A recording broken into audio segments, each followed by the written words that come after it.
यदि गर्भवती स्त्री सत्य नहीं बोलेगी, झूठ बोलेगी, पवित्रता नहीं रखेगी, अपवित्रता रखेगी, जीवों पर दया नहीं करेगी, निर्दयी होगी, गरीबों को दान नहीं करेगी, कृपण होगी, एक समय भोजन ना करके दिन भर खाती रहेगी और भगवान की लीला कथा का श्रवण ना कर व्यर्थ की सांसारिक चर्चाओं में रुचि रखेगी, तो उसकी संतान दुष्ट होगी। नियम में बता दिए। आज मनोज जी बड़ी प्रसन्नता से वो फल लेकर अपने घर गए और घर जाकर के बोले कि लो धुंधली, इस फल को लो, खा लो, ये एक महात्मा का फल है, इसे खाने से तुम्हें भविष्य में पुत्र होगा। और फल देकर स्वयं आत्मदेव जी वहां से चले गए।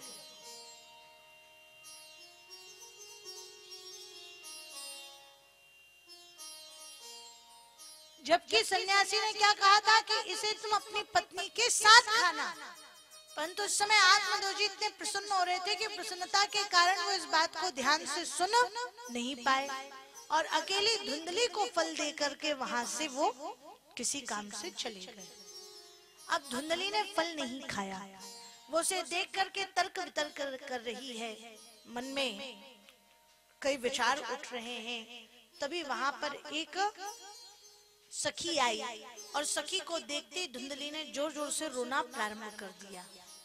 सखी घबरा गई, उसने पूछा अरे सखी क्यों रो रही है? धुंधली बोली अरे सखी मैं अपने दुख का क्या कारण बतलाऊं, मेरे पति किसी महात्मा से ये फल ले आए हैं।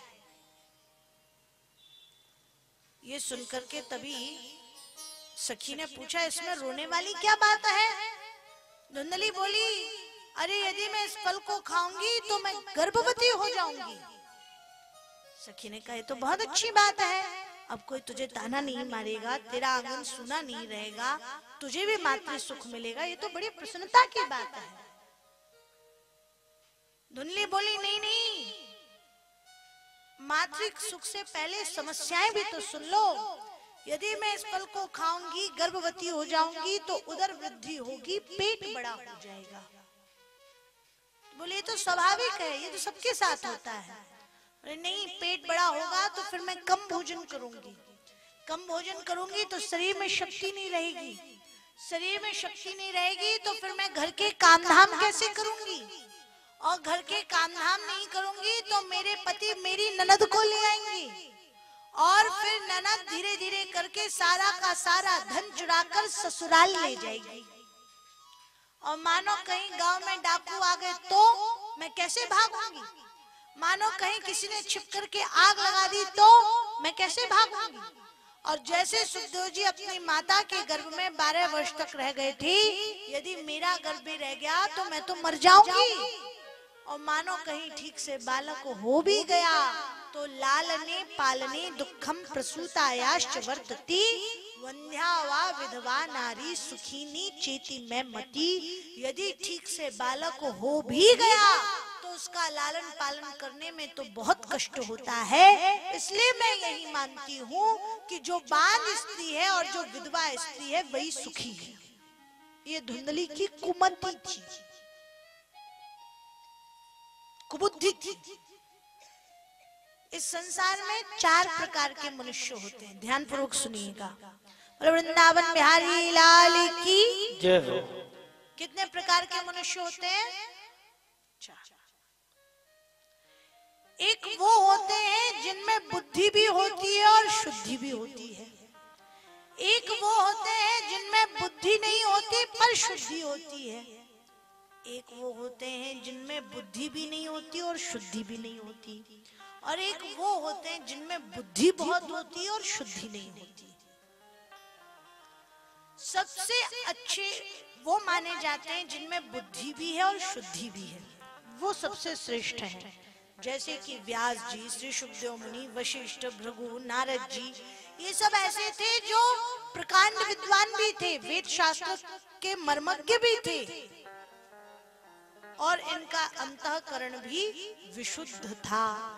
मतलब इनमें बुद्धि भी थी और शुद्धि भी थी। उनसे थोड़े कम में कौन? जिनमें बुद्धि नहीं है पर शुद्धि है, वो लोग भी भले होते हैं। उदाहरण के लिए ध्रुव मात्र 5 वर्ष के थे। अब मतलब 5 वर्ष के बालक को कौन से धर्मशास्त्र का ज्ञान रहा होगा, कौन से वेद मंत्र आते होंगे, उन्हें कुछ नहीं पता था, परंतु उनका हृदय साफ था, उनका हृदय परमात्मा में रचा पचा था, इसलिए उन पर ईश्वर की कृपा हुई। तो जिसको भले ही बुद्धि ना हो पर मन साफ हो, हृदय शुद्ध हो, तो उस पे भी भगवान की कृपा होती है, वो भी भला है। अब जिनमें बुद्धि भी नहीं है और शुद्धि भी नहीं है, वो तो निकृष्ट है, वो पशुवत है, उनके मनुष्य होने का कोई मतलब ही नहीं है। परंतु जिनमें बुद्धि बहुत है और शुद्धि नहीं है, वे लोग हैं खतरनाक।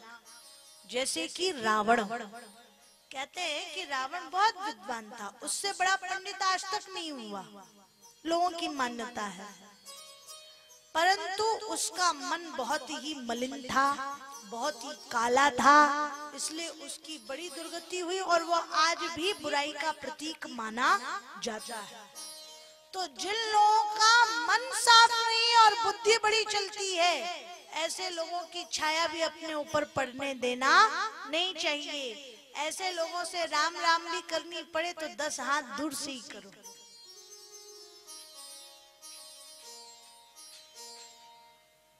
धुंधली की बुद्धि बहुत चलती थी, पर उसका अंतःकरण मलिन था। ये देख करके सखी ने धुंधली से कुछ नहीं कहा, समझाया भी नहीं, और चुपचाप वो वहां से चली गई। धुंधली ने फल नहीं खाया, छिपा करके रख दिया। आत्मदोजी आए, आत्मदोजी ने पूछा क्यों धुंधली फल खा लिया? धुंधली ने कह दिया हाँ मैंने फल खा लिया।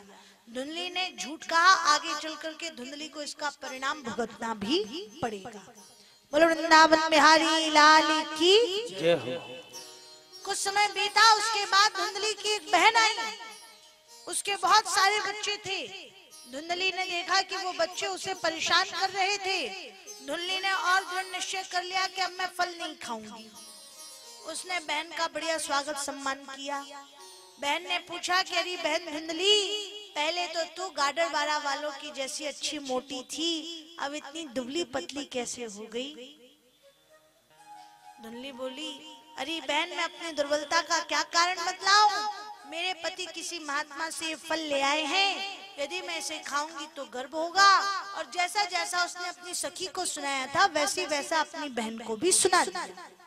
बहन सीधी सादी नहीं थी, उसने कहा बहन तू क्यों चिंता करती है, मेरे गर्भ है, जब मैं बालक को जन्म दूंगी तो वो मैं तुझे दे दूंगी, और तू उस बालक के बदले में मेरे पति को बहुत सारा धन दे देना। तेरे पास खाने वाला हो जाएगा और मेरे पास खाने को हो जाएगा, दोनों की समस्याओं का निवारण हो जाएगा। धुंधली बोली इस बात के लिए ये नहीं मानेंगे। बहन बोली तुझे अपने पति को बताने की जरूरत ही क्या है, तू तब तक गर्भवती स्त्री के समान ही रहे, सबको ये बता दे कि तू गर्भवती हो चुकी है और वैसे ही रहे। मैं चुपचाप से अपने पति के हाथ से बालक भिजवा दूंगी और फिर तू उसे अपना लेना और उसके बदले में मेरे पति को बहुत सारा धन दे देना, और तब तक परीक्षा के लिए ये फल तू अपनी गाय को खिला दे। धुंधली को ये बात समझ में आ गई। धुंधली ने वो फल परीक्षा के लिए गाय को खिला दिया, स्वयं गर्भवती स्त्री के समान रहने लगी। समय बदला, जब 9 माह हुए, धुंधली की बहन ने एक बालक को जन्म दिया। उसने अपने पति के हाथ से भिजवा दिया। बहनों ही से बालक लेकर उसे धन देकर वहां से विदा किया, और धुंधली ने यहाँ आत्मदोजी को सूचना पहुंचवाई कि मुझे पुत्र हुआ है। आत्मदोजी की प्रसन्नता का तो कोई ठिकाना ही न रहा। तुरंत उनने ब्राह्मणों को बुलवाया, सृष्टिवाचन करवाया, जातकर्म संस्कार करवाया, खूब दान पुण्य किया, बड़ा उत्सव मनाया, बड़ा आनंद हुआ। अब जब उत्सव मनाया जाने लगा, धुंधली ने आत्मदोजी से कहा कि मैं बालक को दुग्ध पान कराने में असमर्थ हूँ। मेरी एक बहन है, उसके बालक हुआ था पर वो मर गया, तो आप उससे कहिए कि वही आए और मेरे बालक का लालन पालन करे। तो जिसका वो बालक था वही बहन आ गई और वो लालन पालन करने लगी। अब बालक 11 दिन का हो गया। जब 11 दिन का हुआ तो एक नियम है, एकादशी अहनी पिता नाम कुर्यात। 11वें दिन पिता अपनी संतान का नामकरण संस्कार करता है। आत्मदोजी ने नामकरण संस्कार की पूरी तैयारियां कर दी और उसके बाद अपने पुत्र को गोद में लेकर बड़ी प्रसन्नता से बोले कि ये मेरा पुत्र है, मेरे पुत्र का नाम मेरे नाम से मिलता जुलता होना चाहिए। मेरा नाम आत्मदेव तो मेरे पुत्र का नाम रामदेव होना चाहिए। धुल्ली बोली नहीं नहीं बिल्कुल नहीं, ये मेरा पुत्र है, मैंने इसे अपने पेट में 9 माह तक रखा, क्या आपने रखा? मैंने इतने कष्ट सहे, क्या आपने सहे? मैं इसका नामकरण संस्कार करूंगी। ये मेरा पुत्र है, मेरे पुत्र का नाम मेरे नाम से मिलता जुलता होना चाहिए। मेरा नाम धुंधली, मेरे पुत्र का नाम धुंधकारी होना चाहिए। धुम धुम करोति असो धुंधकारी, जो जहां जाए वहां धुआं फैला दे, हल्ला मचा दे, अच्छे वातावरण को तहस नहस कर दे, उसे धुंधकारी कहते हैं। बालक का नाम धुंधकारी रख दिया गया। अब जिस गाय को धुंधली ने महात्मा का दिया हुआ फल खिलाया था, उसी गाय ने धुंधकारी के जन्म के ठीक 3 महीने के बाद एक मनुष्य के आकार वाले बालक को जन्म दिया। जबकि गाय बछड़े को जन्म देती है, परंतु यहाँ गाय ने एक पूरे मनुष्य के आकार वाले बालक को जन्म दिया। उसका पूरा शरीर मनुष्य के समान था, केवल कान गौ के समान थे, इसलिए उस बालक का नाम गोकर्ण पड़ गया। जब दोनों बालक बड़े होने लगे तो गोकर्ण पंडितो ज्ञानी और धुंधकारी महाखला। गोकर्ण पंडित हुआ, ज्ञानी हुआ, पर धुंधकारी महादुष्ट हुआ। कैसा दुष्ट? महाराज वो स्नान नहीं करता था, मदिरा पान करता था, मांस भक्षण करता था, कुटिल स्त्रियों की संगति किया करता था, दीन दुखियों को सताया करता था। एक बार तो वो गया, उसने अपने माता पिता को खूब मारा पीटा और सारा का सारा धन चुरा कर वहां से ले गया। अब आत्मदोजी बहुत दुखी हो गए और जोर जोर से रुदन करने लगे, विलाप करने लगे, करुण क्रंदन करने लगे, छाती पीट पीट करके कहने लगे, अरे मेरा पुत्र मुझे लूट कर ले गया, अरे ऐसी संतान से तो निस्संतान रहना ही अच्छा है। बुढ़ापे में मैं अपने बेटे के ही हाथों पीटा गया, अहो ऐसी संतान से अच्छा तो मैं निस्संतान ही रहता। ये वो आत्मदोजी कह रहे हैं जो प्राण त्यागने के लिए गए थे जंगल, वो भी पुत्र प्राप्त नहीं हो रहा था इसलिए। और आज वही कह रहे हैं कि निस्संतान रहना ही अच्छा है, क्योंकि कुपुत्र बहुत दुख देता है।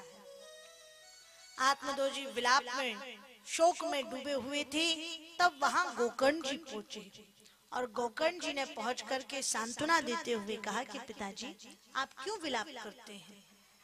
यहाँ पर गोकर्ण जी ने जिस गीता का उपदेश किया है वो गोकर्ण गीता 2 श्लोकों की है और वो वर्णन करते हैं, देहि स्तिमान सुरुद्री विमतिम त्रिजत्वम जाया सुता दशिषदा ममताम विमुंच पश्यानिशं जगदिदं क्षणभंगनिष्ठं वैराग्य राग रसिको भव भक्ति निष्ठः।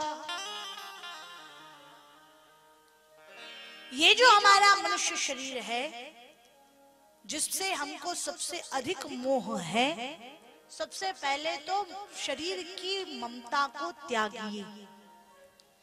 क्योंकि ये शरीर कैसा है? बोले हड्डी मांस और खून जैसे त्याज्य अंशों का बना तो ये शरीर है। व्यक्ति संसार में सबसे ज्यादा प्रेम किससे करता है? अपने खुद के शरीर से करता है, और इसलिए अपने वक्त का बहुत सारा हिस्सा भी अपने शरीर की देखभाल में देता भी है। सबसे ज्यादा प्रेम किससे? शरीर से। बोले शरीर के मोह को त्यागो, तब तो सच्चा त्याग कहलाएगा। त्याग की शुरुआत ही यहीं से होगी। जो लोग शरीर से बहुत प्रेम करते हैं उनके लिए एक बहुत अच्छी बात कही है कि इंसान का जिस्म क्या है? जिसपे सईदा है जहां, इंसान का जिस्म क्या है? जिसपे सईदा है जहां, एक मिट्टी की इमारत, एक मिट्टी का मकान, खून का गारा बनाया और ईंट इसमें हड्डियां, खून का गारा बनाया, ईंट इसमें हड्डियां और चंद सांसों पे टिका है ये ख्याले आसमां। मौत की पुरजोर आंधी जब इसे ठुकराएगी, ये जो मकान है शरीर का बना हुआ, मौत की पुरजोर आंधी जब इसे ठुकराएगी तो टूट करके ये इमारत खाक में मिल जाएगी, तो टूट करके ये इमारत खाक में मिल जाएगी। जिस शरीर से हम बड़ा प्रेम करते हैं वो त्याज अंशों का बना हुआ है, मल मूत्र का घर है, बीमारी का घर है, बहुत सारी दिक्कतें हैं इस शरीर के साथ में। यदि वाकई त्याग करना हो तो सबसे पहले शरीर के मोह को त्यागो। ये रागात्मक सारे बंधनों को तोड़ देने वाले महात्माओं के लिए पहली सीढ़ी है, जिन्हें सांसारिक सारे राग छोड़ देने हैं। उनको सबसे पहले शुरुआत कहाँ करनी होगी? स्वयं से। और ऐसे हुए हैं, जैसे ऋषभदेव जी महाराज, जो भागवत में आप आगे चरित्र सुनेंगे, भगवान नारायण के 24 अवतारों में से 9वां अवतार है ऋषभदेव, और जैनों में भी प्रथम तीर्थंकर माने गए हैं ऋषभदेव। उनका भी जब आप जीवन चरित्र सुनेंगे, अभी कल ही सुनाएंगे कथा प्रसंग में, तब उसमें बतलाया जाता है कि सबसे पहले उन्होंने देहाभिमान त्यागा था, अपने शरीर से बिल्कुल विरक्ति, मैं शरीरधारी हूं, इस चीज को भी इनने त्याग दिया था। और देखो एक बात और बतला दूं, त्याग और वैराग्य दोनों में बड़ा फर्क है। जैसे किसी को डायबिटीज है